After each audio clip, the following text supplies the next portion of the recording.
అనా ఏందట్టా ఆలోచిస్తా ఉండవు? నువ్వైనా మన ప్రపంచకంలో ఉండావా? పెద్దల్లుడు మాదిరి మారిపోయి ఉండావా? ఏడ్నే ఉండాను చెల్లి. జరిగింది జరగబోయేది అన్నీ ఆలోచిస్తా ఉండాను. ఏం ఆలోచిస్తావో ఏందో.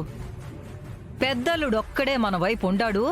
ఇక ఎంత పెద్ద సమస్య అయినా సృష్టించొచ్చు, అందర్నీ మన కాళ్ల కింద చెప్పుల్లా చూడొచ్చు అనుకున్నాను. ఇప్పుడు మనకే దేవ సమస్యల మారేలా ఉండాడు. ఆ గంగే ఏదో చేస్తున్నాడు అనుకుంటా. ఈ ఊరి సర్పంచ్గా ఊరందరినీ గ్రిప్లో పెట్టుకున్నాడు. మా ఇల్లు ఒకటే తక్కువ వచ్చినది. ఇప్పుడు అబ్బోడిని కూడా వల్ల వేసినట్టున్నాడు. వీర్రాజుగాడితో అమృత పెళ్లి కూడా గంగ ప్లాన్ ప్రకారం జరిగిందనుకుంటాను. లేకపోతే వీర్రాజుగాడు అమృతని ప్రేమించడమేంది, తాళి కట్టుకుని ఇంటికి తీసుకురావడమేంది? ఇప్పుడు పెద్దలుడు నాగవల్లి కొంగు పట్టుకున్నాడు. శత్రువుల్ని పడగొట్టడం కాదు, వాళ్ల కొడుకుల్ని తన ఆధీనంలోకి తెచ్చుకుంటే శత్రువుల్ని ఆడించొచ్చని పథకం పెట్టుండాడని అనిపిస్తా ఉండాది. ఆస్తి కూడా ఏదో కనికట్టు చేసి మొత్తం దానం చేస్తాడేమోనని భయంగా ఉండదన్నా. కనికట్ట పాడా కళ్ళు మూసే గంగకి కర్మకాండలు మనం చేయాల్సి వస్తుంది. ఏందన్నది? ప్లాన్ చేసిన గంగ కోసం సావు ఎదురు చూస్తా ఉండాది. ఏందన్నా నీ ప్లాను? ఆడితో పెట్టుకుంటే ఖచ్చితంగా జరిగిపోవాల్సిందే. అదే గురి తప్పిందో మనకు వేటు తప్పదు. పక్కూరు నుంచి రౌడీల్ని పిలిపించినాను. రేపు గంగ ఇంట్లో నుంచి బయటికి రాగానే అట్నుంచటే కాటికి పోయేలా చేస్తాను. గురి తప్పదు.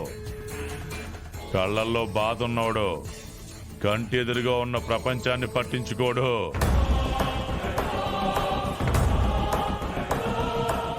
పట్టించుకున్నా కంట్లో మట్టి కొడతారు. వాడు ఏమాత్రం ఒంటరిగా దొరికితే ముగించేస్తారు. కేసు మన మీదకి రాకుండా పంచాయతీ గొడవలో ప్రాణం పోగొట్టుకున్నాడని ప్రచారం చేద్దాం.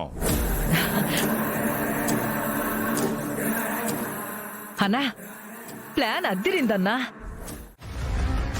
లేదంటే సర్పంచ్గా గెలిచి ఈ ఊరిని సరిదిద్దేవాణ్ణి.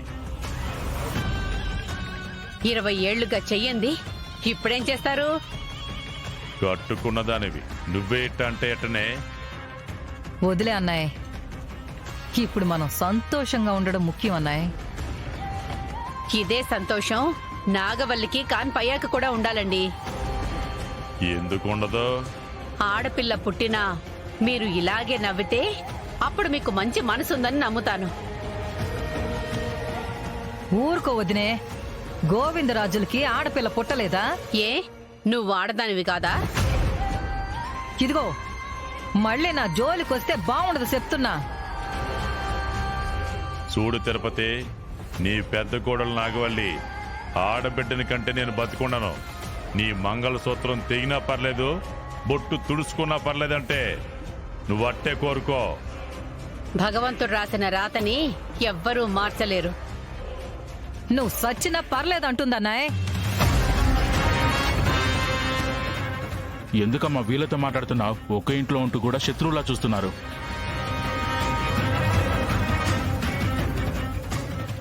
నాకు పుట్టబోయే బిడ్డ ఏడుపు వినకముందే వీళ్ల ఏడుపులు మొదలయ్యాయి. కాసేపు ఆగితే ఎవరేడుస్తారో తెలుస్తుంది.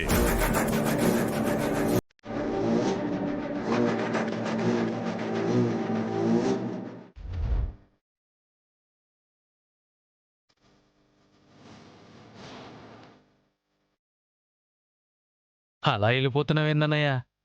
ఏంటి? సరుకులు బరువు అయిపోతున్నాయి కదా, నేను సాయం చేస్తానంటున్నాను కదా అన్నయ్య. వద్దని చెప్పాను కదా. అన్నయ్య టైం అడిగాం కానీ నీ టైం బాగుందో లేదో అని నువ్వు మమ్మల్ని అడగాలి కదన్నయ్య.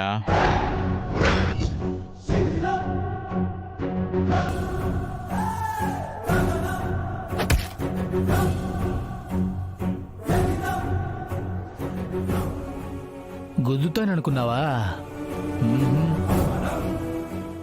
ఏంటన్నా స్మైల్ ఇస్తున్నాడు? మనమేం చెయ్యమనా? రేయ్ ఇక్కడ మాట్లాడుతుంటే ఎక్కడికి వెళ్ళిపోతున్నావురా? ఇప్పటి వరకు అన్న అన్న అన్నందుకు సంతోషం వేసిందనుకుంటా. ఇప్పుడు ఒరే అన్నందుకు కోపం వచ్చిందిరా? మీరు ఏరా పోరా అన్నందుకు కోపం రాలేదురా. ఆగరా అన్నారా లేకపోతే ఆగిర్రా అన్నారా అర్థం కాక ఆగాను. రమ్మన్నారా రాలేనని అన్నారా తెలియట్లేదురా. యారా మేము రమ్మంటే వచ్చేస్తావా? నేను రమ్మనకుండానే మీరు వచ్చినప్పుడు మీరు నన్ను పిలవరా?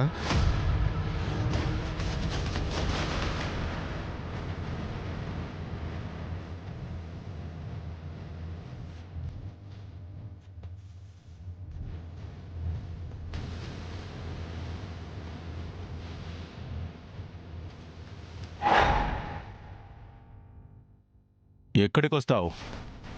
మీతో గొడవ పడ్డానికి, మీద పడి మిమ్మల్ని భూమిలోకి తొక్కేయడానికి.